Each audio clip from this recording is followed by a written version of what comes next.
आज मैं कक्षा 9 सामाजिक विज्ञान का एक महत्वपूर्ण लेसन या सामाजिक विज्ञान का एक महत्वपूर्ण टॉपिक या एक महत्वपूर्ण लेसन महत्वपूर्ण अध्याय पर बात करूंगा।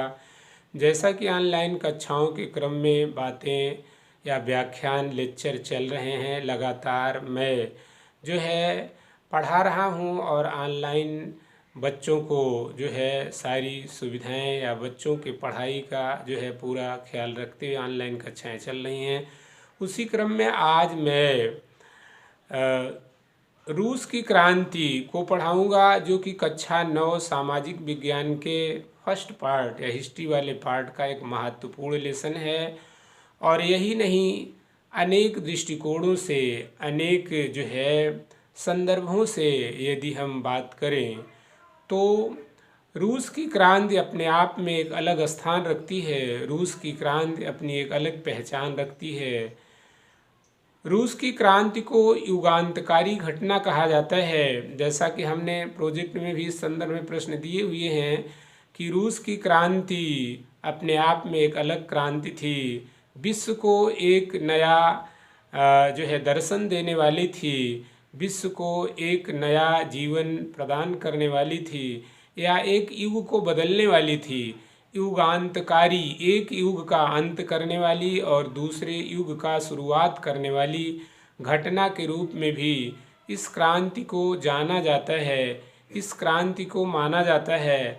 तो आज हम यहाँ देखते हैं कि रूस की क्रांति में कौन सी ऐसी बातें हैं, रूस की क्रांति के कौन से ऐसे लक्षण हैं, रूस की क्रांति की कौन सी ऐसी विशेषताएं हैं जो उसे एक युगांतकारी घटना के रूप में सिद्ध करते हैं।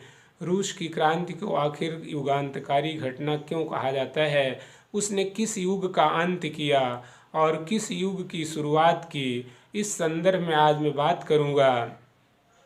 तो रूस की क्रांति ने अभी तक विश्व में पूंजीवादी व्यवस्था या धनिक वर्गों के हितों की व्यवस्था चल रही थी। अभी तक दुनिया में वास्तविक रूप से कोई भी व्यक्ति या कोई भी व्यवस्था, कोई भी सामाजिक या राजनैतिक व्यवस्था ऐसी नहीं आई थी जो कि नागरिकों के आर्थिक हितों पर बात करती, नागरिकों के आर्थिक पहलू को मजबूत करने की बात करती, श्रमिकों के हितों की बात करती। अभी तक जितनी व्यवस्थाएं थी वह धनवानों की ही बातों तक केंद्रित थीं। सभी का केंद्र बिंदु जो था वह राजनैतिक स्वतंत्रता या राजनैतिक समानता तक ही सीमित था।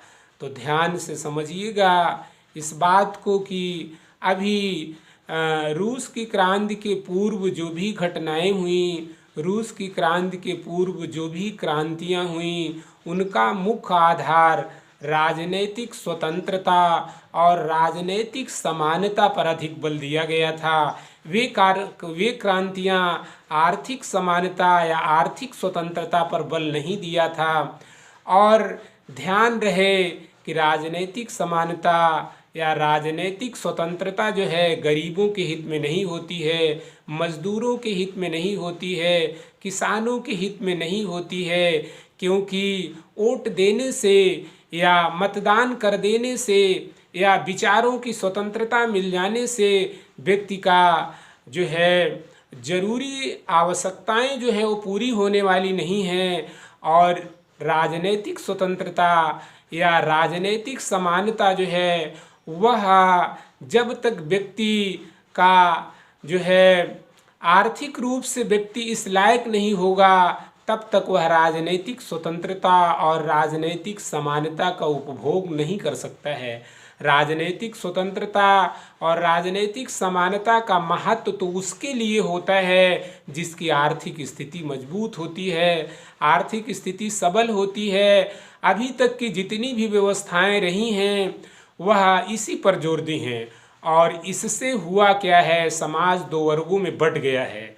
अभी तक जो व्यवस्थाएं इस रूस की क्रांति के पूर्व की जो व्यवस्थाएं थी या जो भी क्रांतियां हुई, चाहे फ्रांस की क्रांति रही हो, चाहे अमेरिका की क्रांति रही हो, उन सब का आधार स्वतंत्रता और राजनैतिक समानता तक सीमित रहा। समानता की भी बात उन्होंने की है, जैसे फ्रांस की क्रांति स्वतंत्रता, समानता और बंधुत्व पर आधारित थी। अमेरिका की क्रांति भी स्वतंत्रता और समानता पर आधारित थी। लेकिन इन क्रांतियों में स्वतंत्रता या समानता के केवल राजनीतिक पहलू तक ही बात की गई। स्वतंत्रता के आर्थिक पहलू की बात पर जोर नहीं दिया गया। अब अगर बात की भी गई तो केवल सिद्धांतों तक रही, केवल लिखित रूप में रही, थ्योरिकल रूप में ही रही, व्यवहारिक रूप उसका कहीं नहीं दिखाई दिया। तो रूस की क्रांति अपने आप में एक अलग क्रांति है, एक युग को बदल देने वाली क्रांति है। उसका सबसे बड़ा कारण ये है कि रूस की क्रांति जो है वह श्रमिकों के, मजदूरों के, किसानों के हितों को लेकर लड़ी गई थी। मार्क्स जो था, मार्क्स का नाम जैसा कि सुना ही होगा, बार बार बताया गया है, पढ़ाया गया है। वैज्ञानिक समाजवाद का जनक कार्ल मार्क्स। कार्ल मार्क्स को व्यवहारिक रूप रूस की क्रांति के सफल हो जाने के बाद मिला। 1917 में लेनिन रूस की क्रांति का नेता था। रूस की क्रांति लेनिन के नेतृत्व में हुई थी और लेनिन ने मार्क्स के विचारों को व्यवहारिक रूप प्रदान किया। मार्क्स ने जो कल्पना की थी, मार्क्स ने जो विचार दिए थे, उसके अनुरूप काम जो है व्यवहारिक धरातल पर वास्तविक रूप से सबसे पहले लेनिन के द्वारा रूस में किया गया और दुनिया की सबसे पहली साम्यवादी सरकार या दुनिया के सबसे पहला साम्यवादी राज्य रूस बना। रूस में 1917 में, अक्टूबर 1917 में, क्योंकि अक्टूबर की क्रांति और फरवरी की क्रांति के संदर्भों की बात मैं भी अगले वीडियो में करूँगा। आज मैं इतना बताता हूँ कि लेनिन ने अक्टूबर में जो क्रांति हुई, हालांकि क्रांति हुई थी नवंबर में, 6 नवंबर 1917 को, लेकिन रूसी कैलेंडर जैसा कि हमने बताया है कि विश्व के कैलेंडर से एक सप्ताह पीछे है, इसलिए 6 नवंबर को यदि हम पीछे एक सप्ताह लाते हैं तो अक्टूबर की क्रांति हो जाती है, इसीलिए वो अक्टूबर की क्रांति कहलाती है। और प्रश्न भी आता है कि अक्टूबर की क्रांति से तुम क्या समझते हो और फरवरी की क्रांति से तुम क्या समझते हो। तो मैं बता ही देती हूँ, अब संदर्भ आया है उसका और आगे फिर इस पर बातें होंगी। अभी ये लेसन समाप्त होने वाला नहीं, कई लेक्चर इसमें देंगे हम। तो फरवरी की क्रांति, फरवरी में 7 मार्च 1917 को जो क्रांति हुई थी उसे फरवरी की क्रांति कहते हैं, क्योंकि रूस का कैलेंडर विश्व के कैलेंडर से एक सप्ताह पीछे है। जब उसे एक सप्ताह पीछे किया जाता है तो वह जो है फरवरी में आ जाता है, तो इसलिए मार्च 1917 में होने वाली क्रांति को फरवरी की क्रांति कहा जाता है।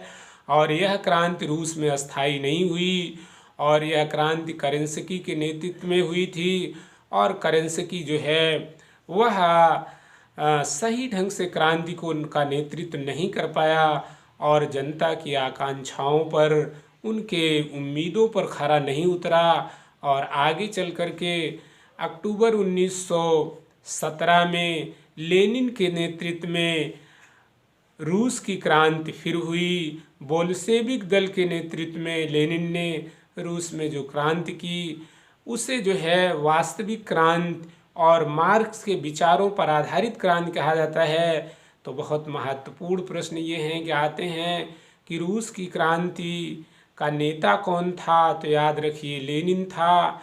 और वैज्ञानिक समाजवाद का जनक कार्ल मार्क्स था। और दास कैपिटल कार्ल मार्क्स की एक बहुत ही प्रसिद्ध रचना है, बहुत ही प्रसिद्ध ग्रंथ है जो मार्क्सवादियों या समाजवादियों की बाइबिल कहलाती है। तो इस प्रकार से रूस की क्रांति विश्व में अपनी एक अलग पहचान रखती है। विश्व की क्रांतियों के लिए एक अलग जो है नमूना है। एक युग को समाप्त करके दूसरे युग की शुरुआत करने वाली क्रांति के रूप में यह प्रसिद्ध हुई।